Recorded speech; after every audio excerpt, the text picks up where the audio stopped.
Welcome to study IQ. I am Amit वरीदी Kilhor. Ministry of home affairs ने supreme court में एक एफिडेविट सबमिट किया है जिसमें उन्होंने कहा है कि कोविड 19 की वजह से जिन जिन लोगों की मृत्यु हुई है उनको एक overall overarching ex gratia यानी कि कॉम्पनसेशन जो पैसा है वो देना स्टेट गवर्नमेंट्स के लिए फीजिबल नहीं है, फाइनेंशियली फीजिबल नहीं है। Let's try to understand what the whole issue was that. देखिए, सुप्रीम कोर्ट के अंदर मिनिस्ट्री ऑफ होम अफेयर्स के द्वारा एक एफिडेविट साइन किया गया एक पर्टिकुलर याचिका के अगेंस्ट, याचिका के आंसर में उन्होंने मिनिस्ट्री ऑफ होम अफेयर्स ने बताया कि जो 4 लाख रुपए का उस याचिका में रिक्वेस्ट की गई थी कि 4 लाख रुपए की कॉम्पनसेशन देनी चाहिए कोविड 19 के जो विक्टिम्स हैं। तो मिनिस्टर ऑफ होम अफेयर्स ने कहा कि 4 लाख का जो ये कॉम्पनसेशन है कोविड 19 की वजह से जिनकी मृत्यु हुई है is not feasible due to the resources of the governments have the reliefs. जो स्टेट डिजास्टर रिलीफ फंड होते हैं उसमें इतने पैसे नहीं है, अगर वो पैसे देंगे तो वो सारे के सारे खत्म हो जाएंगे, hence it is not possible. Indeed इस समय जितने जो पैसों की रिसोर्सेज की जो लिमिट है उसमें ये पैसा कॉम्पनसेशन की तरह देना जो पैंडेमिक के और जो रिसोर्सेज हैं उनकी जगह यूज करने से ज्यादा नुकसान करेगा, एक्चुअली में इतना अच्छा नहीं होगा। पैंडेमिक रिस्पॉन्स अभी भी चल रहा है तो दूसरे एस्पेक्ट्स जो है वो ज्यादा अफेक्ट हो सकते हैं। What the situation was that कि मिनिस्ट्री एक याचिका दायर की गई है सुप्रीम कोर्ट में which was requesting to central government and the state government to provide compensation to the family members जिन जिन लोगों की कोविड 19 की वजह से मृत्यु हुई है। तो कई बार कोई जो अर्नर है, सिंगल ब्रेड विनर था फैमिली का, उनकी भी कोविड 19 की वजह से मृत्यु हुई है, तो ऐसे लोगों को कॉम्पनसेशन देने के लिए सुप्रीम कोर्ट में एक याचिका दायर की गई।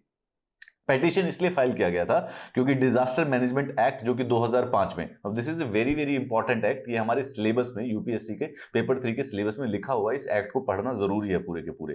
तो ये डिजास्टर मैनेजमेंट एक्ट में लिखा गया है कि नेशनल अथॉरिटी को इस बात की गाइडलाइंस रेकमेंड करनी चाहिए कि जब भी नेचुरल डिजास्टर की वजह से जो लोग अफेक्ट होते हैं उनको किस प्रकार का कॉम्पनसेशन और किस प्रकार का रिलीफ देना चाहिए। इसी सेक्शन को यूज करते हुए सुप्रीम कोर्ट में यह याचिका दायर हुई कि कोविड 19 पैंडेमिक से जिन जिन की डेथ हुई है उनको किस प्रकार, उनको क्या क्या कॉम्पनसेशन मिलनी चाहिए।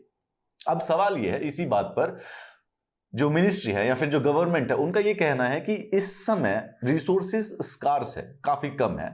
For giving them x gratia may have unfortunate consequences of affecting the pandemic response. X gratia का मतलब बताता हूं आपको। एक्स ग्रेशिया ऐसा होता है कि by favour, the word itself means, एक जो वर्ड है इट्स ए लैटिन वर्ड जिसका मतलब है बाय फेवर, यानी कि ये लीगल एंटाइटलमेंट नहीं है, this is not a legal obligation. तो गवर्नमेंट जब किसी को एक्स ग्रेशिया पेमेंट देती है या कॉम्पनसेशन देती है, यानी कि मतलब कि गवर्नमेंट ने अपनी विल से दी है, लीगल ऑब्लिगेशन की वजह से नहीं। जैसे कभी एक्सीडेंट में किसी की मृत्यु हो जाती है, कोई अनफॉर्चुनेट एक्सीडेंट होता है, तो ऐसे में गवर्नमेंट उनके लिए कोई एक्स ग्रेशिया पेमेंट, जरूरत पड़ने पर नीडी होने के लिए कुछ पेमेंट या कॉम्पनसेशन गवर्नमेंट उनको दे देती है। However that is not a legal obligation, वो as a favour, as a दया भाव की दृष्टि से दिया जाता है। गवर्नमेंट कह रही है कि इस समय हमारे पास रिसोर्सेज बहुत ही ज्यादा कम है, पैसों की कमी है बहुत ज्यादा, उसकी वजह से it may have the unfortunate consequences of affecting the pandemic response, और जो हेल्थ एक्सपेंडिचर जहां और जगह पर अभी करना है, it will do more damage than the good, जो कि इस समय हमें करना जरूरी है। अब एक्स ग्रेशिया वॉलंटरली होता है, आउट ऑफ काइंडनेस होता है, इसका मतलब यह है कि it doesn't have a legal liability और लीगल ऑब्लिगेशन, जरूरी नहीं होता है ये देना। नेशनल डिजास्टर रिस्पांस फंड जिसमें से ये पैसा दिए जाने की बात की थी, उसके बारे में अंडरस्टैंड करते हैं। National disaster act, disaster management authority act जो है, नेशनल डिजास्टर मैनेजमेंट जो अथॉरिटी होती है, बनाई गई थी 2005 में, ठीक है। एक हायरार्किकल ऑर्गेनाइजेशन बनाई गई है देश के अंदर। नेशनल लेवल पर जो डिजास्टर्स होते हैं उसको नेशनल डिजास्टर मैनेजमेंट अथॉरिटी देती है। इसके नीचे स्टेट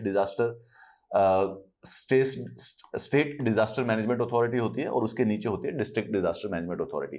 इन सबको फंड करने के लिए नेशनल डिजास्टर मैनेजमेंट अथॉरिटी के लिए होता है नेशनल डिजास्टर रिस्पांस फंड, जिसमें पैसा आता है और वो पैसा स्टेट्स को डिस्ट्रीब्यूट किया जाता है ताकि किसी भी प्रकार का कोई भी जो डिजास्टर हो उसको मैनेज किया जा सके। It is manage by the central government to meet the expenses of the emergency response, relief and rehabilitation, किसी भी थ्रेटनिंग डिजास्टर या सिचुएशन की वजह से, ठीक है। Covid 19 pandemic is a natural disaster, it's a pandemic है, नेचुरल डिजास्टर है। It supplements the state disaster response fund, यानी कि दो है हायरार्की में, अगर हम देखें तो सबसे पहले नेशनल डिजास्टर रिस्पांस फंड है और इसके नीचे है स्टेट डिजास्टर रिस्पांस फंड, ठीक है। अगर अवेलेबिलिटी नहीं होती है तो स्टेट डिजास्टर रिलीफ फंड के अंदर नेशनल डिजास्टर रिलीफ फंड से पैसे दे दिए जाते हैं। ये देखिए यहां पर ये बात को, this is a prelims question which might come, the centre contributes 75% of the SDRF collection for the general category states and the 90% for the special category states, जिसमें नॉर्थ ईस्ट की जो स्टेट्स होती हैं सिक्किम, उत्तराखंड, हिमाचल प्रदेश और जम्मू एंड कश्मीर। आपको ये याद करना है, this is a question which might actually be asked. National disaster relief fund में जो पैसा आता है गवर्नमेंट के पास, वो पैसा स्टेट डिजास्टर रिलीफ फंड्स को दिया जाता है, डिस्ट्रीब्यूट किया जाता है। कैसे डिस्ट्रीब्यूट किया जाता है? एसडीआरएफ में जो नॉर्मल स्टेट्स हैं, यानी कि महाराष्ट्र हो गया, हरियाणा हो गया, तमिलनाडु हो गया, इस प्रकार के जो स्टेट्स हैं, इसमें 75% जो पैसा है वो सेंट्रल गवर्नमेंट देती है और 25% जो पैसा होता है वो स्टेट गवर्नमेंट खुद अपनी कंट्रीब्यूट करती है, डोनेशन से लेती है। कुछ स्टेट्स हैं जिनको स्पेशल कैटेगरी स्टेट्स कहा जाता है, जिसमें 7 sisters of the north east होती है, सिक्किम है, उत्तराखंड है, हिमाचल है और जम्मू कश्मीर, यानी कि जो हिमालयन वाली जो स्टेट्स है उन सबको वो उसमें 90% सेंटर देता है और 10% वो खुद कंट्रीब्यूट करती है। ठीक है, ये जो स्टेट डिजास्टर फंड है, डिजास्टर मैनेजमेंट एक्ट 2005 के बाद ही कॉन्स्टिट्यूट की गई थी। It was constituted based on the 13th finance commission, not a fact which you need to remember, but still जानने के लिए, समझने के लिए जरूरी है। यही फंड होती है जो स्टेट डिजास्टर मैनेजमेंट फंड होती है। It is the primary fund available for the state government for responses to the notified disasters. ठीक है, तो किसी भी प्रकार का जो डिजास्टर है उसको उस पे रिलीफ मेजर्स करने हैं या उसको रोकने का कुछ काम करना होता है तो इसी फंड के द्वारा किया जाता है। इन सारी national disaster relief fund and the state disaster relief fund, इन सबको ऑडिट कौन करता है? Controller, auditor and the general of India. सवाल ये है सेंट्रल गवर्नमेंट का कि एक्स ग्रेशिया जो ये वॉलंटरी कॉम्पनसेशन है 4 लाख का, is beyond the fiscal affordability of the state government. State government की फिस्कल अफोर्डेबिलिटी में नहीं आता है। हमारी जो नेशनल डिजास्टर फंड है, नेशनल डिजास्टर फंड है, रिस्पॉन्स फंड जो है, उसमें अप्रोक्सीमेटली 30,000 करोड़, उसका जो कॉर्पस है वो 30,000 करोड़ का है अप्रोक्सीमेटली।